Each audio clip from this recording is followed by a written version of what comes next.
Good morning, students. Today we are going to learn about certain topics which covers the classification of matter, in which we are going to learn about solid, liquid and gaseous substance. Further also, if we could cover and if the time prevails, we would move further also. These topics are given on page number 4 of your textbook, and the reference book which I send it as a PDF and worksheet, it has been given on page number 9. So, starting with the topic, classification of matter. Matter, when we classify it, they are of three types. We are having solid, we are having liquid matter, we have gaseous matter as well. So, let's say if we have to give an example of solid matter, it is sugar, sand, wood.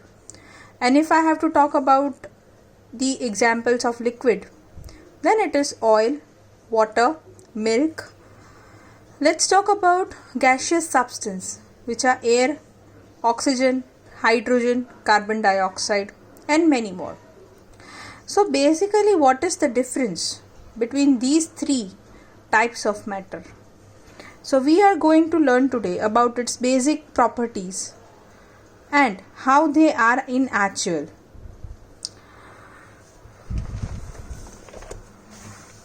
So yes, this is page number 9. We are starting from here.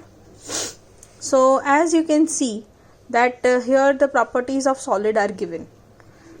So the first property speaks about that solids, they are fixed in shape and volume. उसका मतलब क्या है? They are in a fixed shape. जैसे for example, this is a sharpener. तो इसका एक fixed shape है. अब it cannot get convert into another shape. ये solid form में एक shape बन गया. This is a small ball. तो this is also having a definite shape. अब इसका कुछ नहीं हो सकता. ठीक है, तो इनका एक definite shape होता है और definite volume होता है. This cannot be compressed much. आप एक काम कीजिए, अपने हाथ में शार्पनर लीजिए और इसको प्रेस कीजिए. ये प्रेस होता है, अपना शेप चेंज करता है क्या? मैं I am trying to press it. It is not changing its shape. This is the ball. छोटी हुई क्या इससे? Nope. So you saw that इनको हम compress मतलब press छोटा नहीं कर सकते. Then they have a high density. High density का मतलब क्या? Basically what is density? तो it is mass upon volume. Density is nothing but mass upon volume. So, their mass which is consumed under a volume. तो हमें पता है, जैसे हम कभी भी अपना स्कूल बैग भरते हैं, राइट?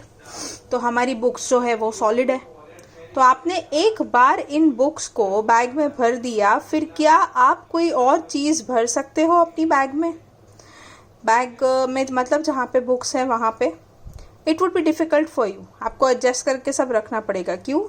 क्योंकि इनका डेंसिटी ज़्यादा है, मास इज मोर, और वो वॉल्यूम जो होता है, जो जितना जगह मिलता है उसको कवर कर लेता है.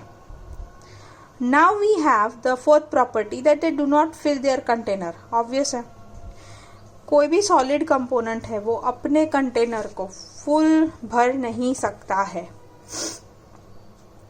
Then solids do not flow. आप एक काम कीजिए, एक ग्लास में बहुत सारे रबर या पेंसिल ले लीजिए और फिर पानी की तरह उसे फ्लो करिए. क्या वो फ्लो करता है? नहीं करेगा. रादर वो पेंसिल और रबर बाहर आ जाएंगे, विच इज़ नॉट फ्लो. ठीक है. So these are the 5 properties of solid. Moving ahead, here we see properties of liquid.